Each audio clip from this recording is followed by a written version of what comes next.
One of the things that I want to talk to you about is the JFK Files. And one of the things that you said was that if they showed you what they showed me, this was your quote, you wouldn't want people to know it either. So I opened them up partially. I was met with, from good people, good people. People that were well-meaning. Mike Pompeo was one of them. He's a good person. They called me, they said, "Sir, would rather have you not." And I did open them. But I was asked by some people not to open. There's a Martin Luther King file, too, by the way, that they'd like to see. I don't know if you know, but there is that. But JFK in particular. So they called me, a lot of good people called me, people that that you would find reasonable people. And they asked me not to do it. So I said, well, we'll close it for another time. But if I win, I'm going to open them up. I'm just going to open enough time. Why didn't you open it up the first time? Because a lot of times, what was the hesitation? Addresses, people that are still living. There are people that are affected. And there could be some national security reason that I don't have to necessarily know about. But some very good, talented people asked me not to do it. I opened it up, and then they said, would it be possible for us to do that a different day? How much of it did you read into? I think it's going to be just fine to open it. Let me put it that way. I think it's fine. It's going to be time. It's a cleansing. It's really a cleansing. So I'm going to do it. I'm going to do it immediately, almost immediately upon entering office. Well, the thing, when people look at it from the outside and you sort of imagine what could be a reason why they would not release those files, it would be there's people that were implicated in the assassination. Yeah. Well, when there are living people, you generally tend not to want to do it. When people are still living people that formerly worked for the government. And living people that were somehow involved in it, and you tend not to do that. But it's time to open them. I can't tell you whether or not they're going to find anything of interest.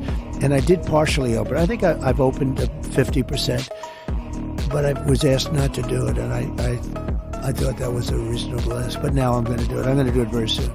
There's a lot of interest in it. One of the things that there's a lot of interest in the people coming from space, Yes. And I know you're interested in that. Oh, I'm very interested in that. How much did they tell you about that? A lot. Really? Yeah.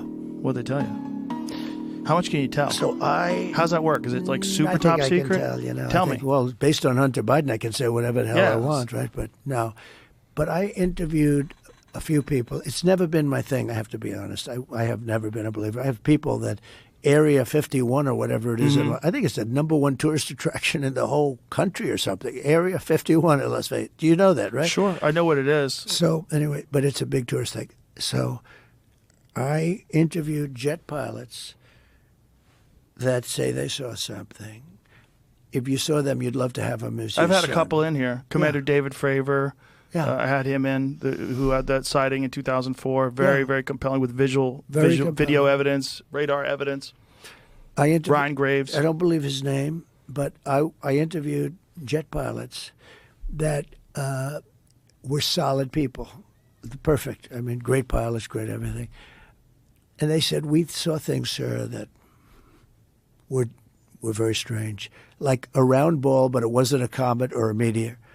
It was something.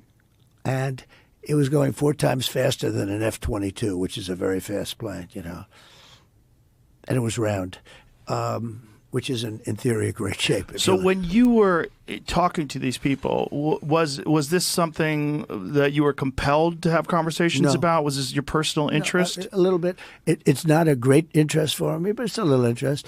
I get that question as much as almost any question. Do you think that we have aliens coming, flying around or whatever? What do you think?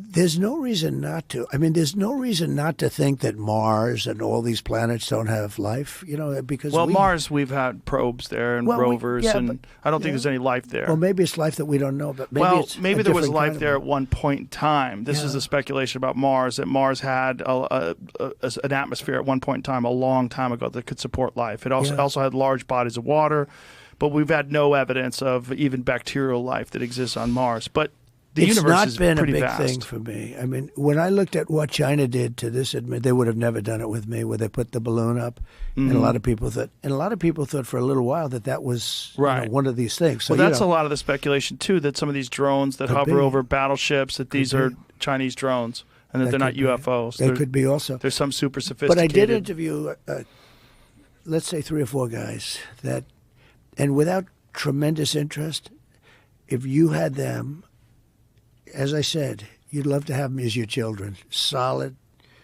beautiful people. They said, "Sir, there's something there." There's something there. They've said it, yeah.